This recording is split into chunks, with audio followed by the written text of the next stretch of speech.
Hello there folks, how you doing? Decided to do a wee video for you today. A video with a difference. I'm doing a gear loadout. I've got a bike trip coming up and I thought you might like to see what sort of gear I'm going to take at this time of the year. So the trip will be, let me see, mid-October, all going well, if the weather is reasonably kind. I'm not overly concerned about the weather, to be absolutely honest, but if it's going to be thoroughly miserable for the entire trip, then I'll probably delay it a little bit. But I'm hoping to get away in the not too distant future, and I thought you might be interested as a preamble to see what gear I'm going to take with me. I suppose the first thing I should show you is my bicycle. The bike of choice for this trip is my trusty old fat bike. It's a CARIBOU Genesis. It's downstairs in the gear room. I'm working away in my office here just because the lighting is a little bit better and there's not so much clutter, although there is a bit of clutter here as well. But I think what I'll do is I'll take you down and I'll show you the bike first, and then we'll come back up and we'll go through some of this gear. So this is a bike, folks. It's my Genesis CARIBOU fat bike. If you followed the channel, you'll have seen this bike out and about with me on several of my mini adventures, my wee expeditions into the hills. What I'm going to do is I'm going to take the camera off the tripod there and I'll pan across the bike and do a wee bit of close-up for you, so you can see what I'm talking about, and I'll point out one or two very minor modifications that I've made to the bike. So let me grab the camera. So some close-up shots of the bike, folks. As I say, it's pretty standard. The major change that I made was to the front end, really. I swapped out the flat bars for these Jones H bars. They've got a 2.5 inch rise on them, and I added in 3 small spacers in there just to give me a nice upright riding position. And when you combine that with my Brooks sprung saddle, it makes for a comfortable ride. If I do need to drop my head and get out of the wind, I can move my hands forward, so there's quite a lot of riding positions that are available when you've got these H bars. It doesn't mean that you have to sit up into the wind all the time. A little indulgence, I bought this Jones handlebar bag which fits neatly in the space between the 2 bars there, and I can actually open this on the go. I usually keep some chocolate in there, so when the going gets tough I can zip that back and grab a square of chocolate and refuel without stopping and getting off the bike. I've got cages on the front. I started off with gorilla cages, but I changed to these ones. Two Peak, I think, I'm not sure how you pronounce it. One on either side, and I put a dry bag in there.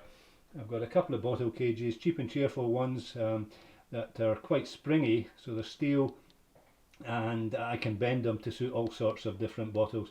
Usually have a water bottle there, and then the underslung one I usually put a flask of coffee, especially if I'm out on a multi-day trip, where in the morning I make my morning brew and then fill a flask, and so at lunchtime when I stop to have a bite to eat, I can also have a hot drink as well. And these water bottle cages are also, well, the lugs that are holding the cages are also holding these pumps. I've got a couple of pumps there. Got a fairly standard micro pump, and I've got another one which is a small version of a floor pump. And then on the back I've got a fairly lightweight carrying system. The bike rack is it's a aluminium alloy one. Can't remember the name of it. It's a Tortec, I think it is, and I upgraded the bolts on it, and in fact I got a deal on it because I found it in a bicycle shop and there was bits missing, which was just the bolts in fact. So when I bought it I was able to get a decent set of bolts. There's a bit of story there, I might tell you it later. But at 25 kilos rating, that rear rack is doing everything that I need it to do. There's a very similar looking one that is sold. It's made of chromo, and I think it retails at about £200. I think I paid 20 for the rack that I've got. So there you are, a quick look at the bike. So let's head upstairs and look at some of the other gear now, folks. So this is a fairly typical gear loadout for an overnight or multi-day trip on the bike. let me just take you through the bits and pieces. Right folks, I'll see if I can rattle through this gear fairly quickly for you. I'll do it in a systematic way, in the way that I would think about it when I'm preparing for a multi-day trip on the bike. So the first thing I'd think about is shelter. And to be honest with you, I'm a little bit undecided just now about which tent to take. This is the tent that I use on most of my cycle trips. This is my TERRA Southern Cross 1. It's a solo tent, 4-season tent, really lightweight, easy to strap on the bike, easy to pitch. The downside of using this particular tent at this time of the year is that there's a lot of darkness, and invariably you spend most of that darkness holed up in the tent. If I take a bigger tent, I don't really need it for strength, but it just gives me more comfortable space to be in during the hours of darkness, where I can, you know, kick back and relax. I can brew up if I want to. Certainly have plenty of space to kind of move about, to read, listen to some music and stuff like that. But common sense tells me to take this. I may opt for comfort and take a bigger tent, but anyway, this one's sitting here just now. So that's my accommodation.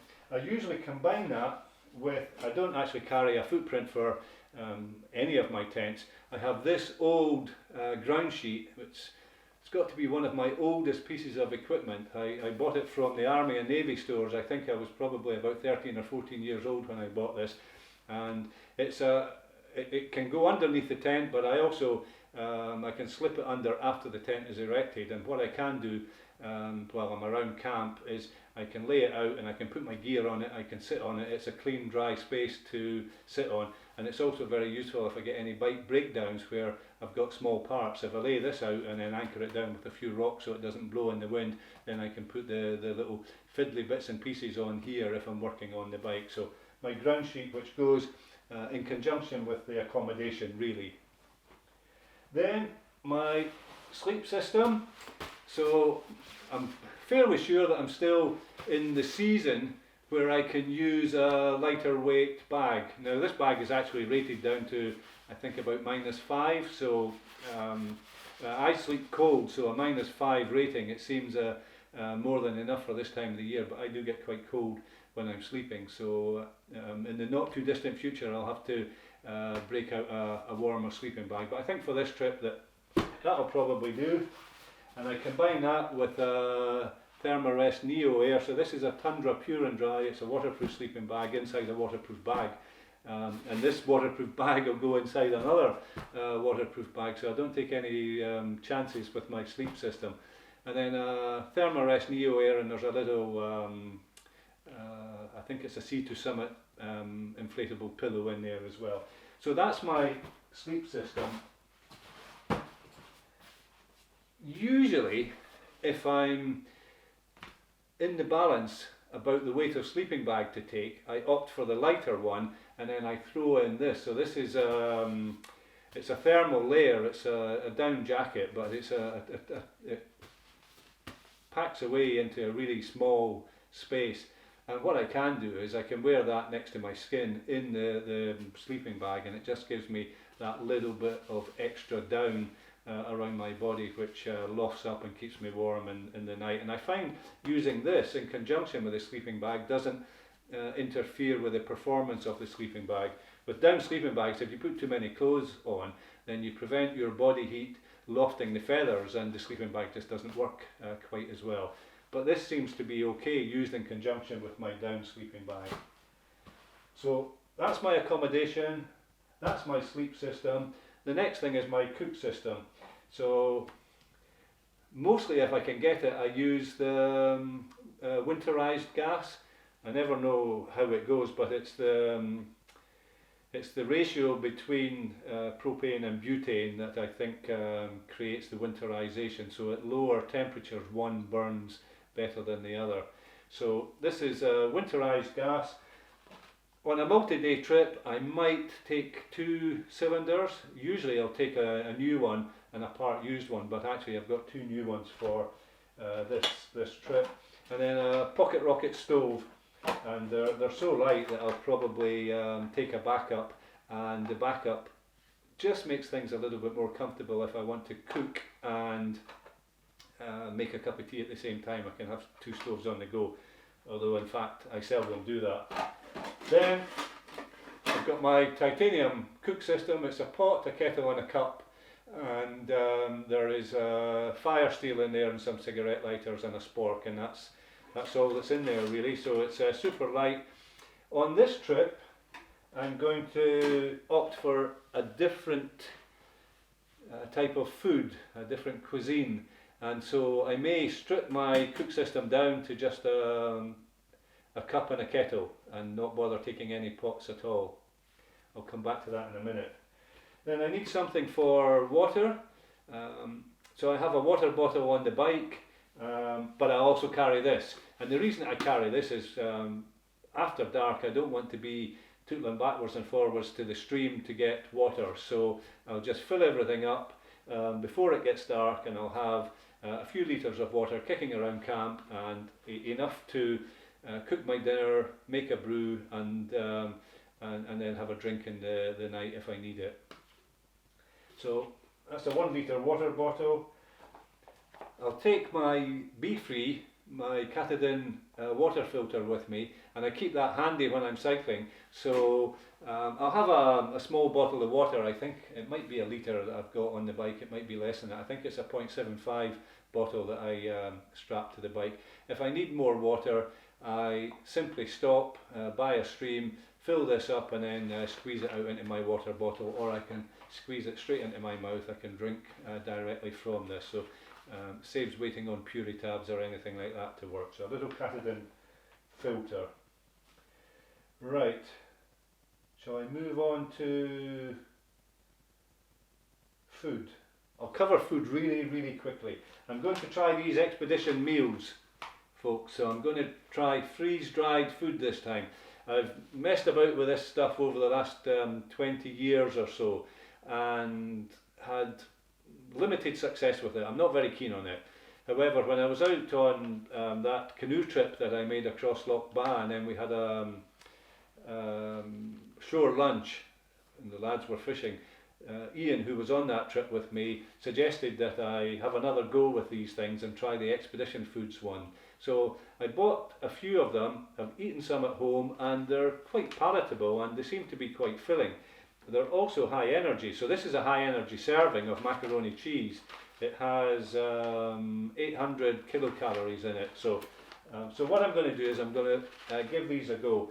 So I've got porridge for breakfast, and I've got main meals for the evening, and I've also got some desserts as well. Rice pudding with cinnamon for a dessert. So basically that little pile there is enough food for the entire trip. I will take a wee bit fresh food along, and I'll take some snacks for lunches, some fruit and stuff like that as well. But basically that's my camping equipment and food for the duration of the trip. So I'm going to jump across there now, and we'll have a talk about how I mount this gear onto the bike.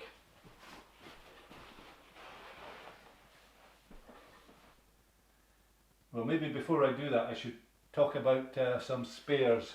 I'm conscious that I'm now quite far away from the camera, but I'm trying to get all this gear in. So I'm not taking a huge amount of spares with me. I take a spare inner tube, I take a foldable tyre as a spare tyre, which is actually down in the gear room, so I can't show you that just now. I take a very basic toolkit. What is in the toolkit? There's a chain breaker in there, there's a bike specific multi-tool, there's tyre levers, there's puncture repair kit, and there's a selection of nuts and bolts and things, washers and small workshop consumables, if I can call it that I might need. I take a Leatherman tool which has got a pair of pliers on it and a little bit of gaffer tape. That is pretty much all I take in terms of spares. I take an adjustable wrench, which is also downstairs, so I can't show you that either. Just a small one that goes in the bottom of the bag. That is pretty much all I need. I've always been able to get the bike going again after any mishap or repair. So well, fingers crossed that I'm not tempting fate in saying that. but I tend to keep my spares to the minimum, but I like to know that I've got what has served me well in the past, basically.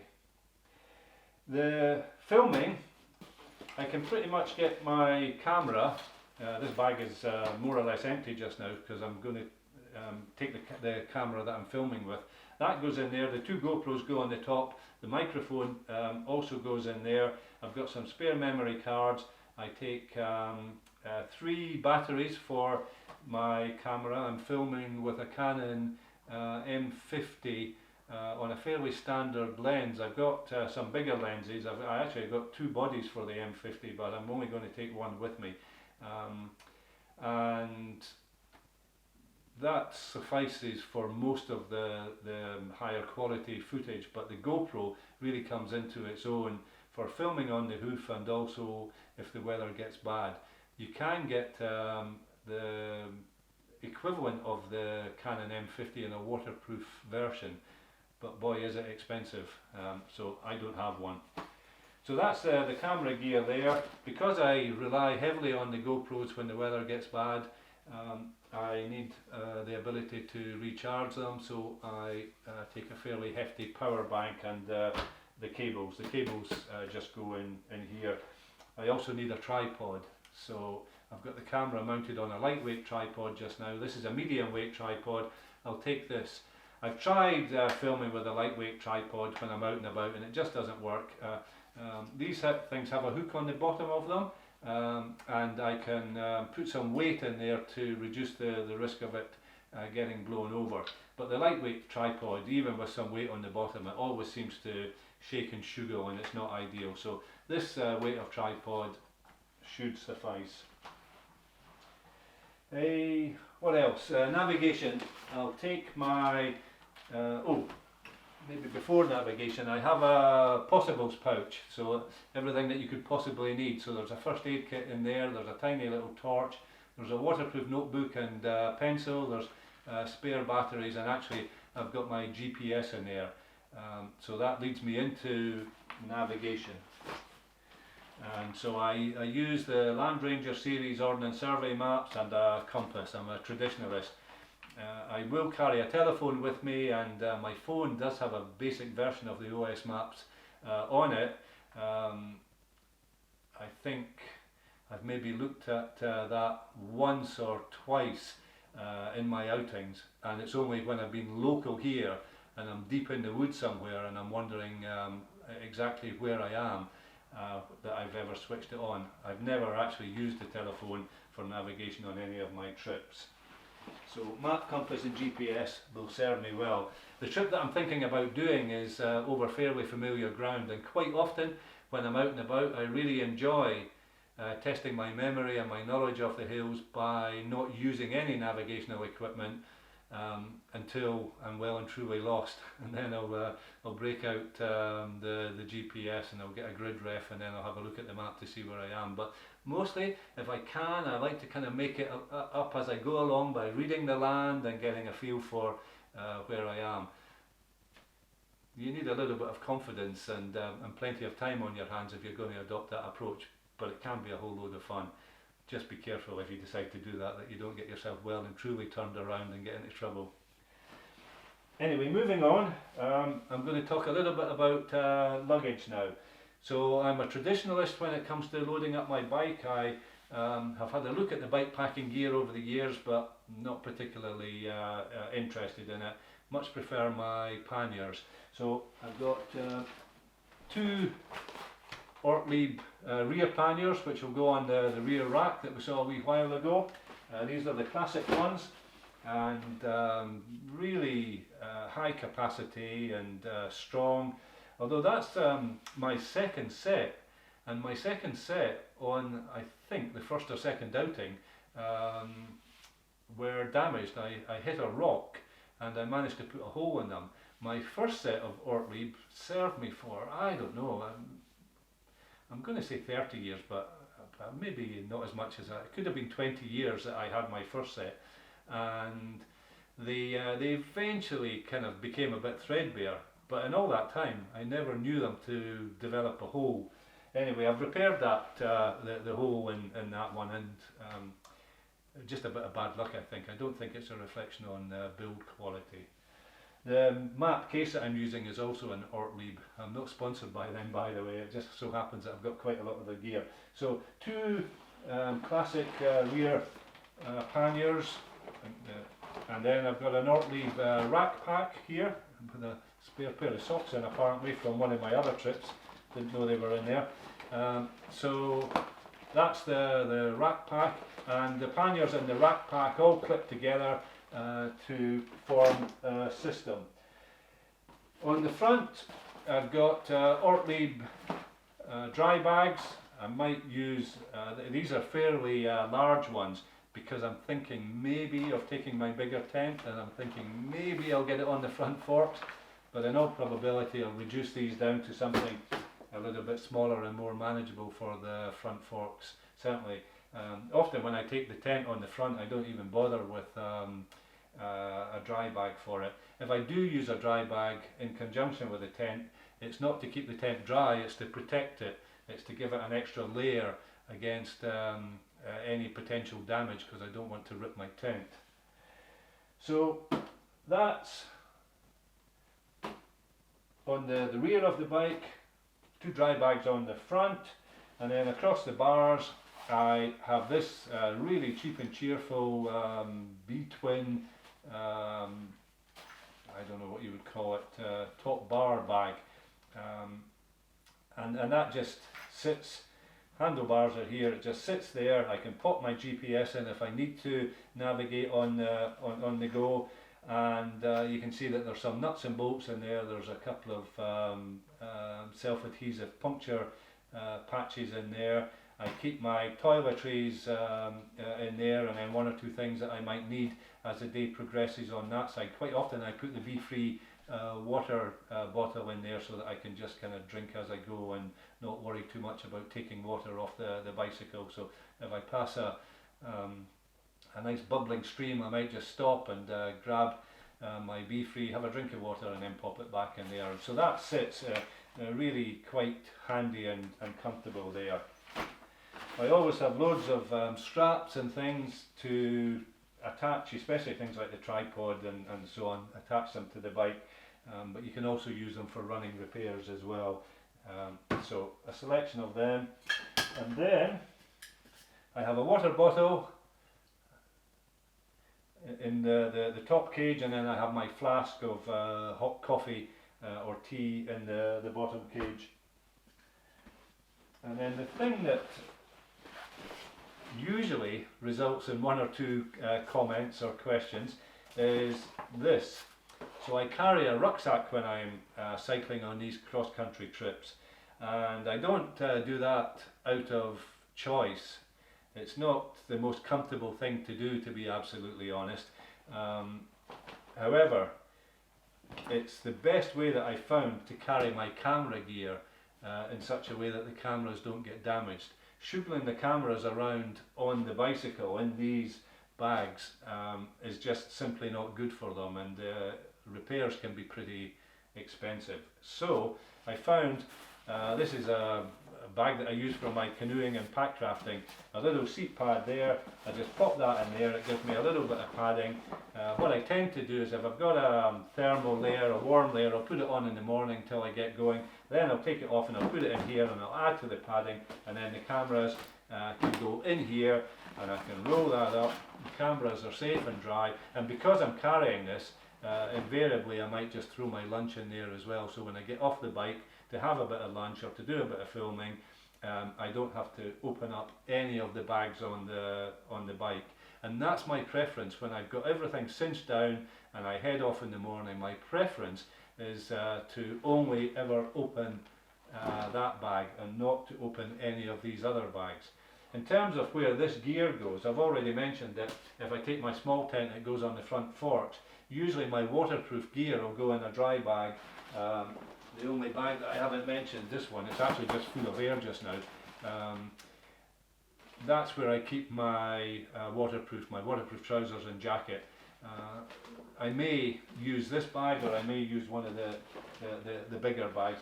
It really depends on the weight of waterproofs that I take, and I can't really decide that until I see the weather forecast. I'm pretty keen to go within a time slot that I've already identified, and so if it's hammering down with rain, I'll probably go anyway, but I'll take heavier waterproof gear to keep me warm and dry. If it looks like a reasonably good forecast, I'll go for a thin shell layer that can stave off the worst of the showers. So I didn't mention that, but so my waterproof I'll go in there, but where was I? I've lost my train of thought now.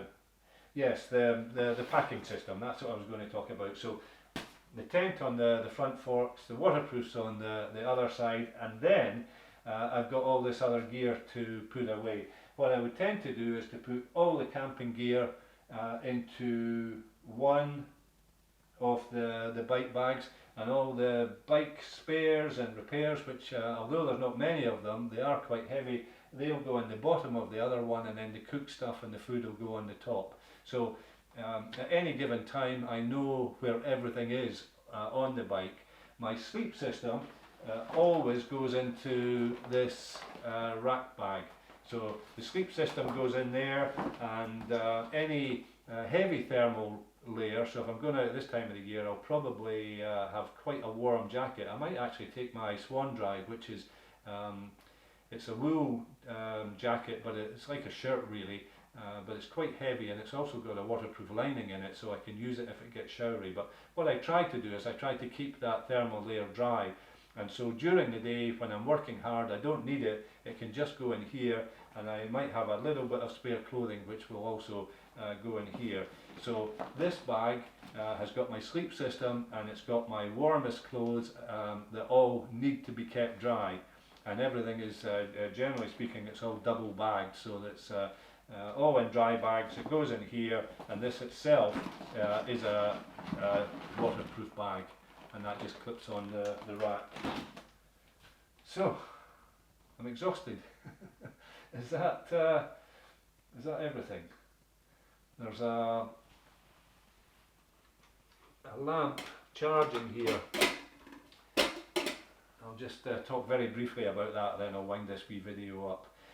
The reason that I'm charging my searchlight is because at this time of the year it's dark before 7 o'clock, and it's not really light enough to move with ease until about 7:30 in the morning. So you've got more than 12 hours of darkness, and that's only going to increase as we move through autumn into deep winter, when you've got very, very few hours of daylight to allow you to move.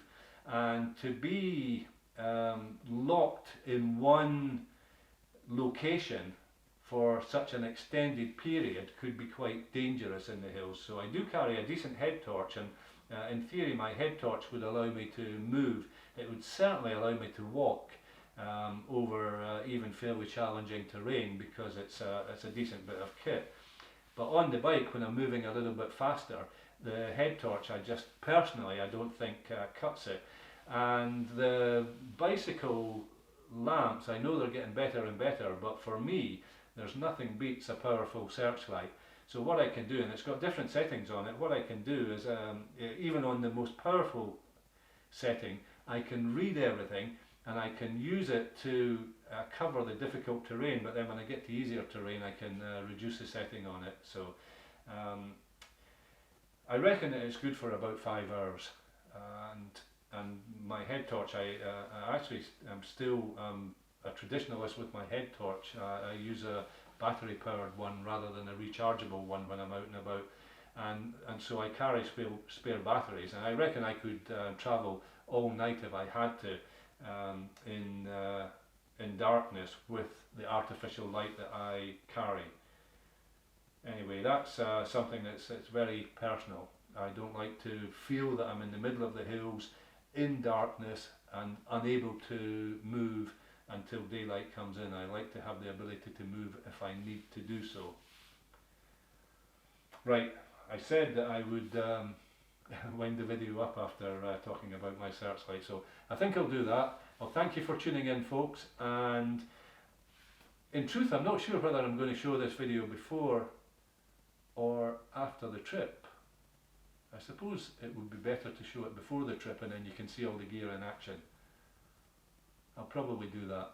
So if you've tuned in and watched this far, I encourage you to watch the actual bicycle tour, which will follow along shortly after this video. Thanks for tuning in, folks. Stay safe. Look forward to seeing you again soon. Bye for now.